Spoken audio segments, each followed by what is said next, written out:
नमस्कार, अमन study point पर आप लोगों का हार्दिक स्वागत है। दोस्तों, हम लोग न्यायपालिका के बारे में चर्चा कर रहे हैं और न्यायपालिका से संबंधित हमने उच्चतम न्यायालय के बारे में चर्चा की है। आज के इस वीडियो में हम लोग उच्च न्यायालय के बारे में पढ़ेंगे। तो आज हमारा न्यायपालिका का ये जो सेक्शन है ये खत्म हो जाएगा और इसके बाद आप लोगों को 2 से 3 वीडियो पॉलिटी का और बचा है जो कि जल्दी ही मिल जाएगा और 1 या 2 दिन में पॉलिटी पूरी तरीके से खत्म हो जाएगी। ठीक है, जिसमें प्रमुख रूप से एक वीडियो आपको प्रमुख संविधान संशोधन जो अब तक हुए हैं उससे संबंधित और 1-2 वीडियो में जो भारत की प्रमुख संवैधानिक संस्थाएं हैं, चाहे वो वित्त आयोग हो, चाहे वो निर्वाचन आयोग हो, संघ लोक सेवा आयोग हो, राष्ट्रीय अनुसूचित जाति जनजाति आयोग हो, इस सब के बारे में जानकारी प्रदान की जाएगी क्योंकि इससे प्रश्न सीधे सीधे परीक्षा में आते हैं। ठीक है, तो आज की इस वीडियो में हम लोग उच्च न्यायालय पर चर्चा कर रहे हैं।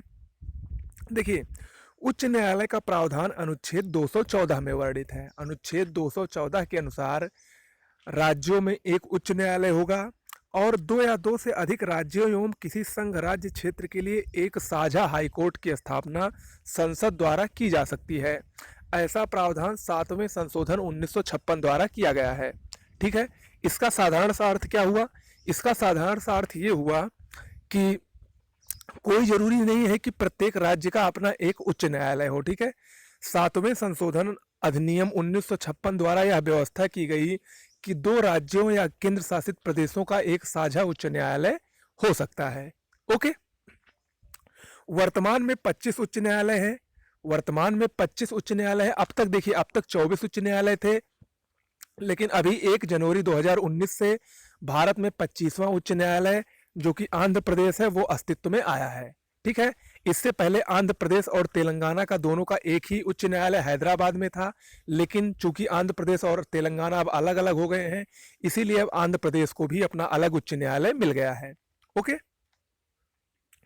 अब देखिए, उच्च न्यायालय के न्यायाधीशों की नियुक्ति और अहर्ताओं को हम देख लेते हैं, यह भी परीक्षा में पूछा जाता है। अनुच्छेद 217 में न्यायाधीशों की नियुक्ति और अहर्ता का वर्णन है। इसके अनुसार, अनुच्छेद 217 के अनुसार उच्च न्यायालय के मुख्य न्यायाधीश की नियुक्ति राष्ट्रपति द्वारा सुप्रीम कोर्ट के मुख्य न्यायाधीश तथा राज्यपाल के विचार विमर्श के पश्चात की जाती है। ठीक है, देखिए, उच्चतम न्यायालय और उच्च न्यायालय दोनों के मुख्य न्यायाधीश की नियुक्ति राष्ट्रपति ही करता है।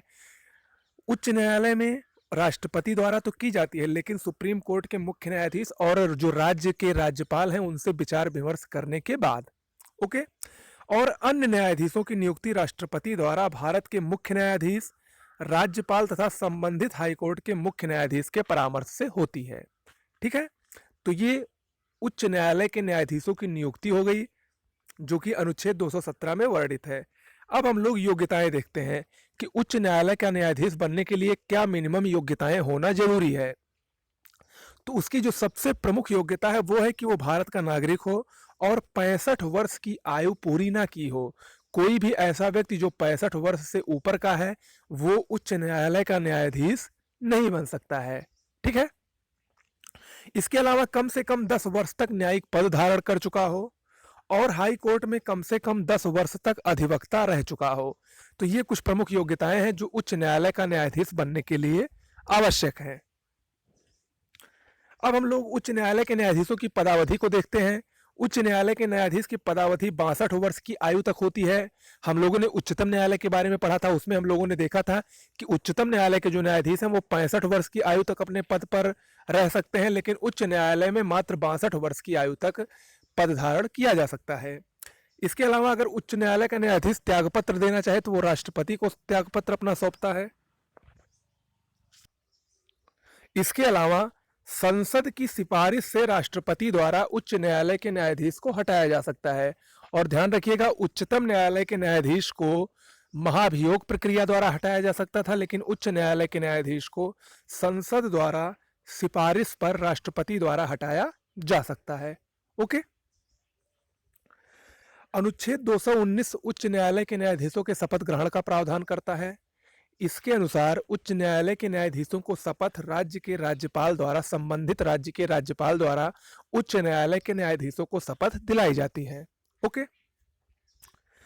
अब हम लोग जो इसका सबसे महत्वपूर्ण टॉपिक है जो कि परीक्षा में अक्सर पूछा जाता है, प्रमुख हाई कोर्ट और उनका न्यायिक क्षेत्र कौन सा है, और खासकर इसमें वही पूछा जाता है जिनका न्यायिक क्षेत्र एक से अधिक राज्यों में है। जिस हाई कोर्ट का, वही प्रश्न ज्यादातर परीक्षा में आते हैं।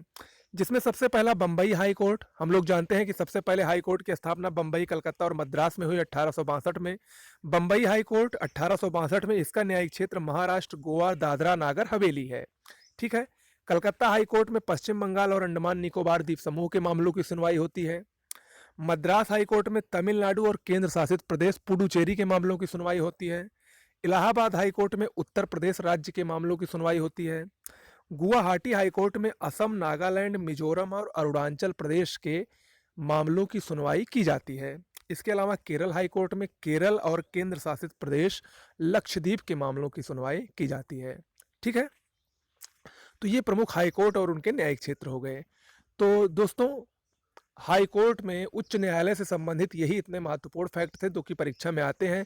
अगर कुछ छूटा होगा तो मैं उसको आपको टेस्ट सीरीज में करवा दूंगा। ठीक है। तो आज ये हमारी न्यायपालिका समाप्त हुई। अब हम लोग इसके बाद पंचायती राज से संबंधित एक वीडियो और प्रमुख संविधान संशोधन, और उसके बाद जो कुछ प्रमुख और 2-3 संवैधानिक संस्थाएं हैं जो कि परीक्षा में अक्सर आते रहते हैं, उनके बारे में हम लोग चर्चा करके पॉलिटी को विराम देकर फिर एक नया सब्जेक्ट विज्ञान पर चर्चा शुरू करेंगे। आप लोग धैर्य बनाए रखें। आप लोगों का पूरा सिलेबस, जैसा कि मैंने पहले भी बताया है, कि परीक्षा से 10 दिन पहले कंप्लीट होगा और 10 दिन आपकी लगातार अच्छी टेस्ट सीरीज चलेगी। ठीक है। अच्छा लगा हो तो वीडियो को शेयर, लाइक, सब्सक्राइब कर दीजिएगा। धन्यवाद।